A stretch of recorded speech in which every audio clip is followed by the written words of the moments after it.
आज के इस वीडियो में मैं उस प्रॉब्लम को डिस्कस कर रहा हूं जो कि लगभग सभी कंसल्टेंट फेस कर रहे हैं। जीएसटी में जो भी नोटिस आ रहे हैं वो नॉर्मली इनकम्प्लीट नोटिस आ रहे हैं। Incomplete notice in the sense कि जो भी नोटिस भेजे जा रहे हैं उसमें जो मेन नोटिस होता है, चाहे वो 73 का हो या 74 का हो, उसमें कभी भी कोई कॉज लिखा हुआ नहीं होता, बल्कि उसके साथ जो DRC 01 अनेक्जर होता है उसमें बहुत ब्रीफ में किसी भी एलिगेशन को लगाया जाता है।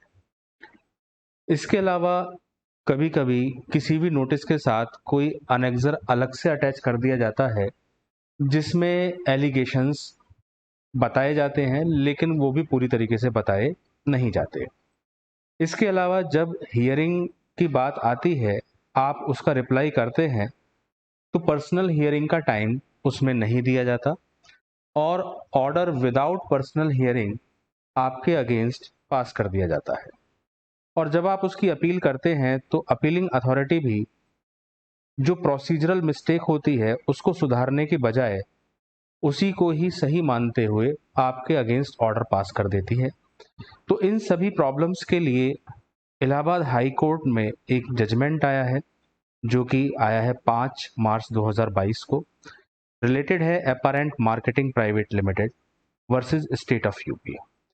बहुत बोल्ड और लाउड जजमेंट है जिसमें इन कमियों को न्यायालय ने स्वीकार किया और इसके लिए राहत प्रदान करी है किसी भी असेसी को। अब जानते हैं कि आखिर इस केस में हुआ क्या है। एक असेसी जिसको डिपार्टमेंट ने 17 अगस्त 2017 को रजिस्ट्रेशन दिया, ये पर्सन अपनी सभी रिटर्न और टैक्स समय से जमा करवा रहा था। अब इस पर्सन का 15 दिसंबर 2017 को सर्वे किया गया जिसमें उसका जो बिजनेस प्लेस था वो बंद पाया गया। अब इसी पर्सन का दूसरा सर्वे 16 फरवरी 2018 को किया गया और इस सर्वे में किसी भी तरीके की कोई भी विपरीत फाइंडिंग्स यानी कि कोई भी अगेंस्ट फाइंडिंग्स नहीं पाई गई। अब 22 जुलाई को इसी पर्सन को एक नोटिस आता है अंडर सेक्शन 29 जो कि कैंसिलेशन से रिलेटेड है, जिसमें कहा गया कि आपकी फर्म को SIB के सर्वे के दौरान बोगस पाया गया है और इसका एक रिप्लाई देने के लिए टाइम पीरियड भी तय किया गया। जो टाइम पीरियड तय किया गया था उस पर वो पर्सन जवाब नहीं दे सका। इस वजह से उस पर्सन का रजिस्ट्रेशन बिना कोई दूसरा मौका दिए कैंसिल कर दिया गया। इसके संबंध में व्यापारी के द्वारा पूरी कार्यवाही करी गई, मतलब वो पर्सन अपील में भी गया।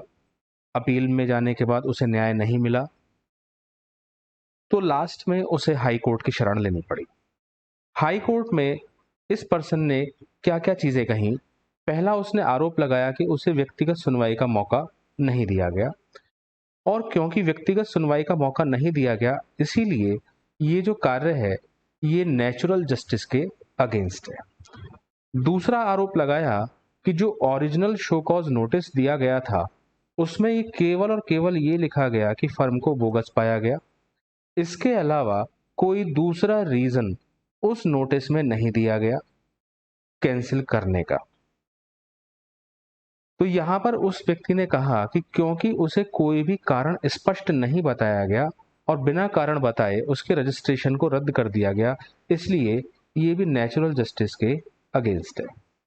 इसके बाद अपीलेंट ने कहा कि धारा 29 में जो रजिस्ट्रेशन रद्द करने की शर्तें हैं उसमें ये कहीं पर भी नहीं कहा गया है कि फर्म के बोगस पाए जाने पर रजिस्ट्रेशन रद्द कर दिया जाएगा। इसलिए अगर विभाग रजिस्ट्रेशन को रद्द करता है तो ये कार्यवाही पूर्ण रूप से अनुचित है। अब विभाग की तरफ से जो काउंसिल वहां पर प्रेजेंट हुए उन्होंने अपने सबमिशन दिए।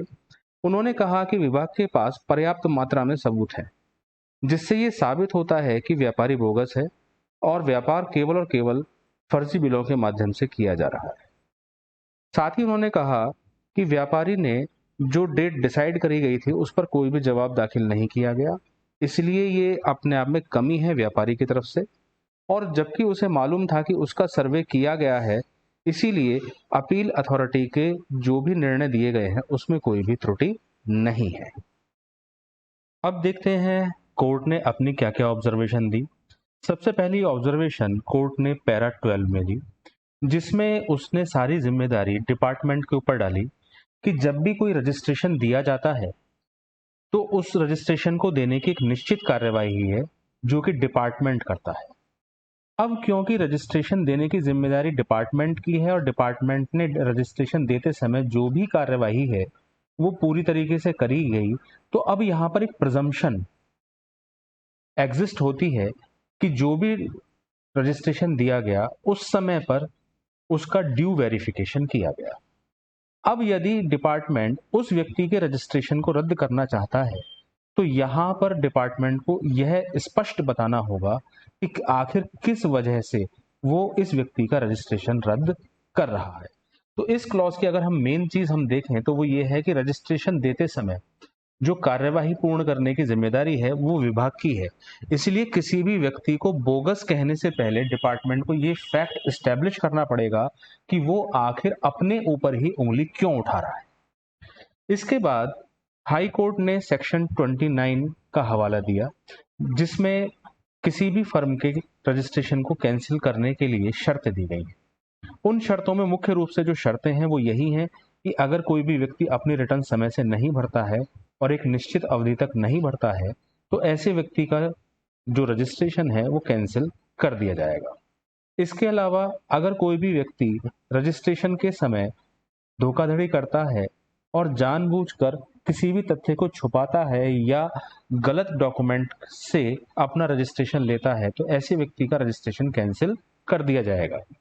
लेकिन इसी सेक्शन में एक बात और कही गई है कि जिस व्यक्ति का रजिस्ट्रेशन कैंसिल किया जा रहा है उसको व्यक्तिगत सुनवाई का मौका भी दिया जाएगा। अब यहाँ पर न्यायालय ने पैरा 13 में एक इंपॉर्टेंट बात कही कि रजिस्ट्रेशन तभी कैंसिल किया जा सकता है जबकि इन 5 में से कोई भी एक शर्त पूरी हो रही हो। 5 शर्त जो कि सेक्शन 29 में बताई गई हैं, उनमें से कोई भी एक शर्त पूरी हो रही है तभी रजिस्ट्रेशन कैंसिल किया जा सकता है। और रजिस्ट्रेशन को रद्द करना कभी भी एक अनुमान पर आधारित नहीं हो सकता, यानी कि कोई भी एक ऐसी शर्त जिसे आप अपने अनुमान से लगा दें जो कि धारा 29 में नहीं कही गई है, उस आधार पर रजिस्ट्रेशन का कैंसिल नहीं हो सकता।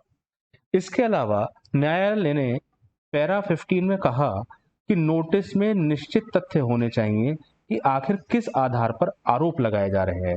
दैट मीन्स कि अगर आप किसी भी फर्म को बोगस कहना चाह रहे हैं तो बोगस कहने के पीछे आपके पास उसका क्या कारण है ये भी आपको स्पष्ट करना होगा। पैरा 16 में कोर्ट ने कहा कि यदि आप कोई भी आरोप का आधार नोटिस के समय नहीं बताते हैं तो क्या बाद में जो ऑफिसर है इसे जोड़ सकता है। तो इसके लिए कोर्ट ने मना कर दिया कि कोई भी ऐसा बेस जो कि आपने नोटिस में नहीं बताया उसको आप बाद में किसी भी प्रोसीडिंग के समय अलग से ऐड नहीं कर सकते। और इसके पीछे एक छोटी सी वजह है कि अगर आप कोई भी एलिगेशन लगाते हैं तभी उसका काउंटर किया जा सकता है, और अगर सामने वाले को आपने जो आरोप लगाए हैं वो उसको पता ही नहीं है जिसे आप बाद में अपनी तरफ से जोड़ देते हैं तो उसका वो स्पष्टीकरण नहीं दे पाएगा। इसके बाद पैरा 17 में कोर्ट ने कहा कि एक निश्चित आधार क्योंकि नोटिस में नहीं बताया गया है इसीलिए ये नोटिस अपने आप में अस्पष्ट है, जिसमें किसी भी व्यक्ति को ये निश्चित नहीं हो सकता कि आखिर उसे क्यों बोगस कहा जा रहा है। और बिना किसी निश्चित आधार के रजिस्ट्रेशन को बोगस कहकर रजिस्ट्रेशन रद्द नहीं किया जा सकता। और इसके अलावा पैरा 19 में ये स्पष्ट किया गया कि अगर आप किसी भी व्यक्ति को बिना सुनवाई का मौका दिए उसके अगेंस्ट ऑर्डर पास कर रहे हैं तो ये अपने आप में इनजस्टिस है।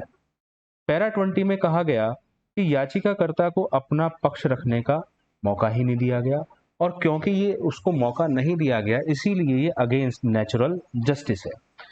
इसके बाद जो सबसे लास्ट पैरा इस जजमेंट का है पैरा 21, इसमें इन्होंने अपीलेट अथॉरिटी को ध्यान में रखकर कुछ बातें कही हैं, जिसमें ये कहा कि जो अपील अधिकारी है वो इस प्रोसीजरल लैप्स को जो कि ओरिजिनल अथॉरिटी ने किया है उसको वो ठीक कर सकता है।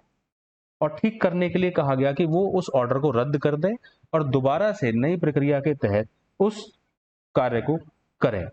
और कहा कि जब तक अपील अधिकारी मूल अधिकारी के इस प्रक्रिया संबंधी गलतियों को नहीं सुधारेंगे, इस प्रकार की गलतियां दोहराई जाएंगी। तो ये एक तरीके से डायरेक्शन है अपीलेट अथॉरिटी को, जो कि इलाहाबाद हाई कोर्ट ने दिया है कि अपीलेट अथॉरिटी अगर इस तरीके के प्रोसीजरल लैप्स देखते हैं तो ये अब उनकी ड्यूटी है कि वो उस प्रोसीजरल लैप्स को ध्यान में रखते हुए वो पूरा का पूरा ऑर्डर खत्म करें और नए सिरे से कार्यवाही करने का आदेश दें। तो कैसा लगा आपको आज का ये वीडियो? पसंद आया है तो इसे लाइक कीजिए और कमेंट के माध्यम से हमें बताइए। Thank you.